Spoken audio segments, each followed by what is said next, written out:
गाने की पंक्तियां है, कोई पंजाब से, कोई महाराष्ट्र से, कोई यूपी से है, कोई बंगाल से। तो महाराष्ट्र से भी इस सर्वजात सर्वखाप महापंचायत में शामिल होने के लिए लोग आए हैं। भाई जी क्या नाम है, कहाँ से हो? नमस्ते जी, मेरा नाम चंद्रशेखर पाटिल है। मैं भारतीय किसान यूनियन का महाराष्ट्र प्रदेश अध्यक्ष हूँ। हमारे महाराष्ट्र में ये खाप का सिस्टम हमने खाली सुना था, देखा कभी नहीं था। हमारा सौभाग्य है कि हम टिकैत साहब के संपर्क में आ गए और टिकैत साहब ने हमें ये बोला कि आप हमारी खाप पंचायत 15 साल छत्तीसगढ़ का देखिए यहाँ खड़े हो 15 साल के बाद में ये यहाँ पे खाप पंचायत हो रही है, तो आप इस मौके पे आप आ जाओ और हमारा काम कैसे चलता है देख लो। मैं 2 दिन से समझ रहा हूँ ये काम कैसे चलता है। यहाँ आने से पहले मैं एक अध्यापक भी हूँ, मैं एक विद्यार्थी हूँ, तो विद्यार्थी की हैसियत से मैंने खाप का इतिहास समझने की कोशिश की। एक्चुअली ये 7वीं नहीं 8वीं खाप पंचायत है। ईस्वी सन 705 में पहली खाप पंचायत हुई थी सर्वजातीय, और बाद में 1950 के बाद में ये 7वीं है।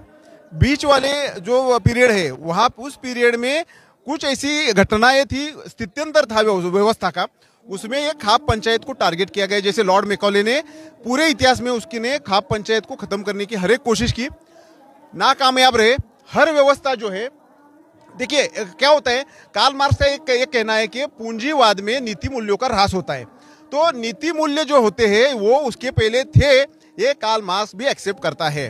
तो नीति मूल्य पूंजीवाद में जतन नहीं हुए। ये जो गैजेट है इसने हमारे सबके दिमाग खराब करके रखे हैं और हमें इससे बचना है। तो खाप सिस्टम को समझ के उसकी अच्छाई को लेके आगे जाना पड़ेगा। और हम महाराष्ट्र के लोगों से विनती करते हैं, खाप के बारे में कहीं सुनी बातों पे ध्यान मत दो। खाप से बहुत कुछ हम महाराष्ट्र वालों को सीखने की जरूरत है, ये इस माध्यम से मैं आपको बताना चाहता हूँ। धन्यवाद टिकैत परिवार का एक बार फिर, हमारे भाई गौरव जी का भी धन्यवाद, इन्होंने मुझे बोलने का एक मौका दे दिया यहाँ पे, और सबका धन्यवाद, बहुत अच्छा था। मैं भी यहाँ से कुछ सीख के जा रहा हूँ। और खाप पंचायतों का बड़ा आपस में संबंध गहरा है।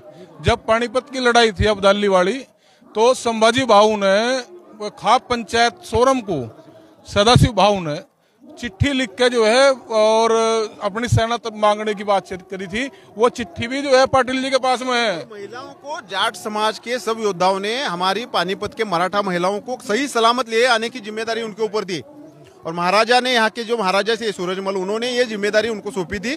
और महाराष्ट्र में इसके बदले अभी भी जाट समाज हमारे यहाँ उनको जमींदारी दी गई, वही बस गए हैं, वो हमारे साथ ही है। हम सब देखिए, किसान बिरादरी, जाट समाज हो, मराठा समाज हो, इस देश के परिवर्तन का वाहक सिर्फ किसान है। इतिहास का कोई भी आप दाखला ले लो, सब महापुरुष किसान बिरादरी के हैं। ये बात आप समझ लो, आने वाली क्रांति का भी वाहक किसान ही रहेगा। मैं आपको लिख के देता हूँ, और ये टिकैत परिवार उसको नेतृत्व करेगा भी, ये भी मैं आपको बता देता हूँ। ये भी लिख के दे दो। अरे लिख के, स्टैम्प पे लिख के देता हूँ मैं। अभी 17 महीने का देख लिया, ये बहुत बड़ी डींगे मारने वाला जो बहुमत वाला था, उसके वही घुटनों पे लाने वाला यही परिवार है। आप चिंता मत करो, फिर से ये होने वाला है।